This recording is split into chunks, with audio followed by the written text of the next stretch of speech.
My parents thought they could hide everything from me. The lies, the secrets, and oh yeah, the fortune they tried to steal. They played me for years, thinking I'd never find out the truth. But when I did, let's just say, things got real ugly, real fast. And trust me, the fallout was worse than any family dinner nightmare you can imagine. But let's rewind a bit. Hey, what's up? I'm Mike, 23 years old, and guess where I am right now? Court.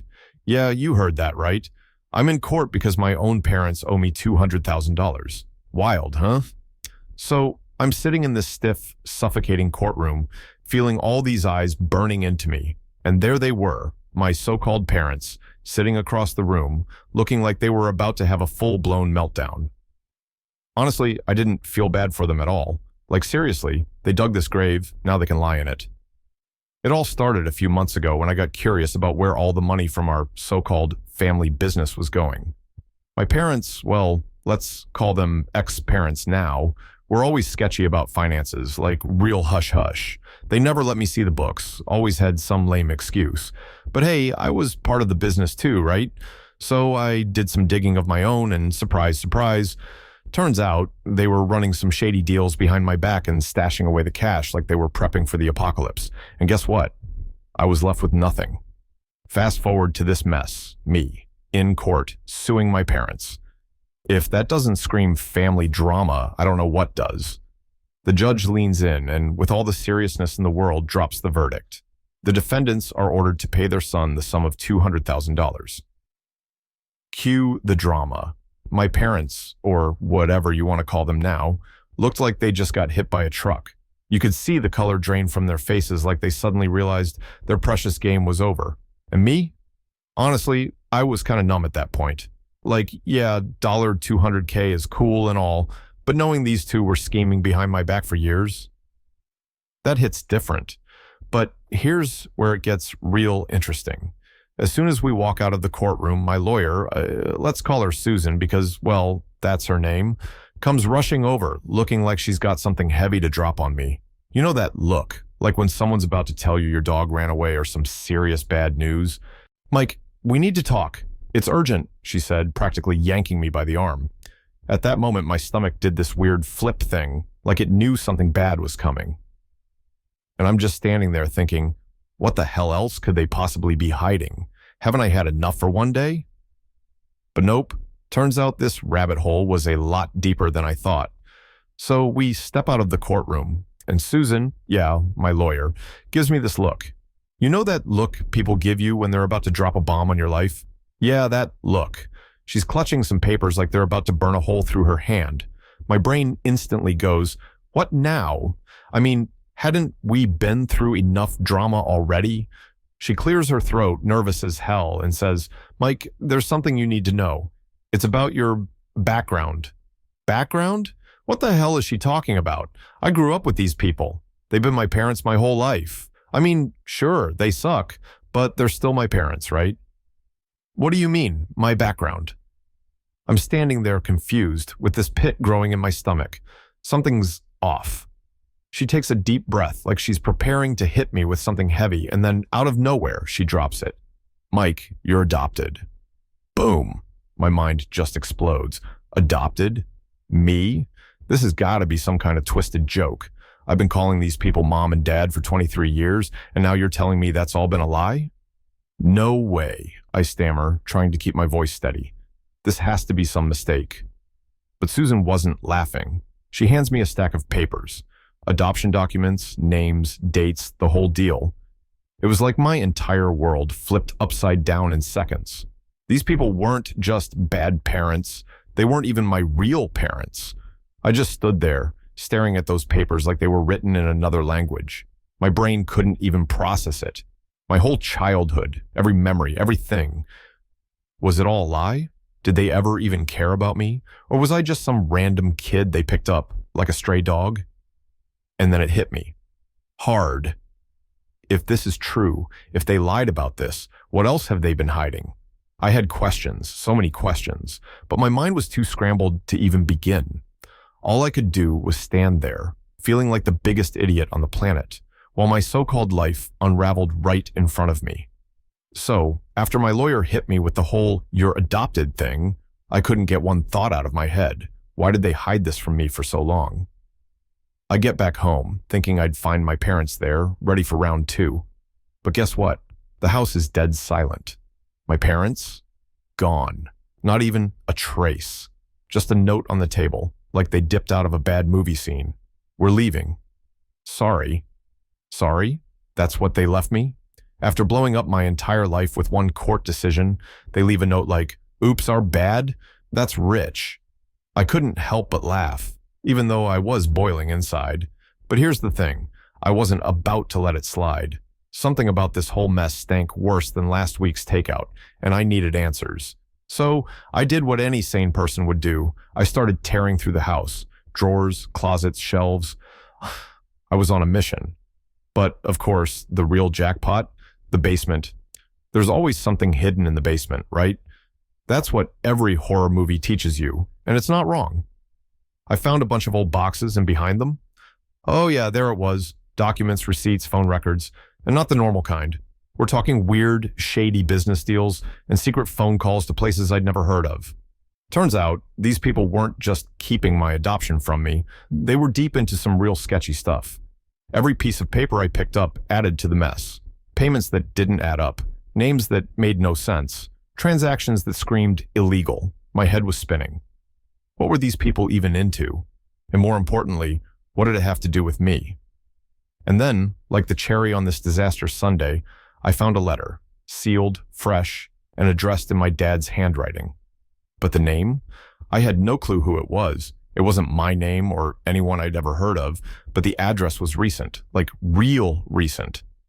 I stood there, just holding the thing, trying to figure out what the hell to do next. Part of me didn't even want to open it. Like, hadn't I been hit with enough crazy for one day? But nah, I'm not the leave it alone type. Curiosity won that round. As usual, I ripped it open, feeling like I was stepping into something I'd regret. Whatever was in that letter, yeah, it was about to flip my world upside down all over again.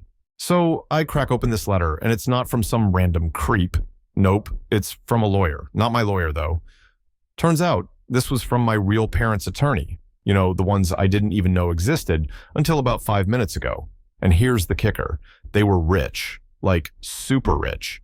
We're talking the kind of money you see in those 10 biggest celebrity mansions videos. And guess who's their one and only heir? Yup, yours truly. But, of course, there's a catch. There's always a catch. The letter goes on to say that I get it all, but wait for it. The money's been locked up until I hit 23. And guess what? I literally just turned 23. The timing was chef's kiss perfect. Like the universe finally decided to throw me a bone after serving me a plate of chaos for, oh, my entire life. At that moment, everything clicked. I finally understood why my parents, yeah, the ones who bailed after dropping that lame apology note, kept my adoption a secret. They knew about this inheritance the whole time, and you bet they knew I'd bolt the second I found out I was sitting on a fortune. Who'd want to stick around with a couple of liars when they've got millions waiting for them? So there I was, holding this letter that just flipped my life again. I wasn't even mad. I was just stunned. They played me, kept me in the dark for years, thinking I was some regular kid, while the whole time I was basically a hidden millionaire. They were scared I'd ditch them as soon as I got the cash, and honestly, they were right. They didn't exactly leave me feeling warm and fuzzy about our family bond. What followed was a whirlwind of phone calls, meetings with lawyers, and paperwork. Seriously, I never thought I'd spend so much time dealing with contracts and legal jargon, but the more I dug into it, the more I realized just how huge this inheritance was. My biological parents were really successful. They had businesses, properties, and accounts that could probably buy half the town I grew up in. And all this time, I was living like a broke college student, with no clue that I had a life of luxury waiting for me. It was insane to think that these people, my adoptive parents, had kept me in the dark, making me think I was just some kid they rescued, when really I was their golden ticket. As the truth unraveled, I couldn't help but laugh at the absurdity of it all. Years of being lied to, and now I'm the one holding all the cards. Tables turned real fast. So, just when I thought I was finally free, living my best life and knee-deep in inheritance paperwork, guess who shows up out of nowhere? Yeah, you guessed it. My lovely adoptive parents. Like vultures smelling a fresh kill, they somehow sensed that I was about to lock down the cash and decided to slither back into my life. I'm sitting in my new office, trying to actually enjoy the idea of not being broke for once, when there's a knock at the door. And there they are, my parents, standing there like we're about to have a wholesome family reunion. Spoiler alert, we're not. Before I could even process what the hell was happening, my adoptive mom hits me with, "Mike, we couldn't tell you. We did it all for you. We were scared you'd leave us." Really? That's the story they're going with? I felt my blood boil. All these years of lies, and now they're playing the "we were just protecting you" card? I wasn't buying it for a second. Scared I'd leave you? Or scared I'd figure out you've been using me as your personal retirement plan this whole time? The words shot out before I could stop them, but I didn't care. I was pissed. And for once, I wasn't holding back. They both stood there, pretending to look hurt, like I'd just kicked a puppy. My adoptive dad, who barely said 2 words most days, suddenly found his voice and tried to chime in with, "We love you, Mike. We only did what we thought was best. Everything we did was for you." For me? That was rich. The irony was almost laughable. They were acting like they'd sacrificed so much for my benefit, when really they'd been cashing in on my life the whole time. They didn't love me. They loved the idea of me being clueless and dependent. I stared at them, my heart pounding in my chest. "Spare me the 'we love you' speech. You never cared about me. Not really. I was just a tool to you, wasn't I? A way to keep yourselves afloat while you hid the truth." The silence after that was deafening. They didn't deny it. They couldn't. I saw through them now. All those fake smiles, the empty words, it was all just a performance to keep me in line. And now, with my real inheritance on the table, they were scrambling to stay relevant in my life. But here's the thing. I didn't need them anymore. In fact, I never did. And in that moment, I realized something important. I wasn't the one who was powerless. They were. They couldn't control me anymore, and that scared them more than anything. So I stood up, walked to the door, and gave them the best parting line I could think of. "You can leave now. Don't worry, I'll send a postcard from the top while you two keep sinking." The look on their faces? Priceless. You'd think after everything they'd just back off, right? Let me live my life in peace with the inheritance they tried to keep me from. But no, these two had the audacity to come at me with a counterclaim. Yeah, you heard that right. My so-called parents decided to sue me, saying they deserved a chunk of my inheritance because, get this, they raised me and spent so much money on my upbringing. I couldn't believe it. I mean, talk about a new low. They're out here claiming they're entitled to a piece of the fortune my real parents left me. Like, seriously? I was just sitting there thinking, how far are you willing to go to make yourselves look like victims? But hey, if they wanted a courtroom battle, they were about to get one. When the trial started, my lawyers came out swinging. These guys were absolute sharks, and I loved it. They didn't waste any time airing out all the dirty laundry my parents had been hiding for years. I'm talking about the whole story, the shady deals, the money they siphoned off behind my back, the endless lies about my adoption. The more they revealed, the more I realized just how far these two had gone to keep me in the dark. And let me tell you, watching their faces as each secret got dragged into the light, that was pure satisfaction. Every time my lawyer hit them with another fact, they just squirmed in their seats like someone had set fire to the chair. It was honestly shocking, even for me. I knew they were bad, but I didn't know they were this bad. Turns out, they had been bleeding my real inheritance dry for years, even before I knew it existed. They used the money to cover their debts, fund their little vacations, and keep up appearances.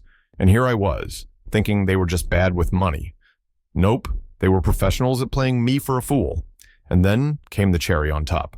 My lawyer dropped the bombshell. They'd been actively working to make sure I never found out about my adoption.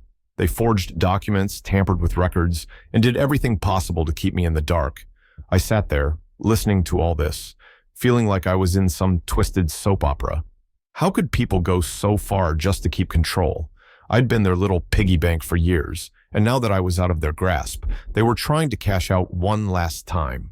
But not today. The judge didn't take long to see right through their nonsense. They tried to act like victims, but the truth was too ugly to hide. My lawyer made sure the court saw every disgusting detail of what they'd done. By the time it was over, their entire case fell apart like a cheap house of cards. When the final verdict came in, I could barely keep from smirking. They got nothing, not a penny. Instead, they were ordered to pay back a chunk of the money they'd drained from my inheritance. Justice, baby. As they slunk out of the courtroom, heads hanging low, I realized something. They didn't lose because I had better lawyers. They lost because they were empty, greedy, and pathetic. The truth had finally caught up with them, and man, did it feel good to watch them crumble. So, the gavel hits, and the judge's voice cuts through the tension like a knife. Verdict? In my favor. Boom. My adoptive parents are ordered to cough up $200,000. Exactly what we agreed on. Honestly, I should have felt like I'd just won the lottery twice.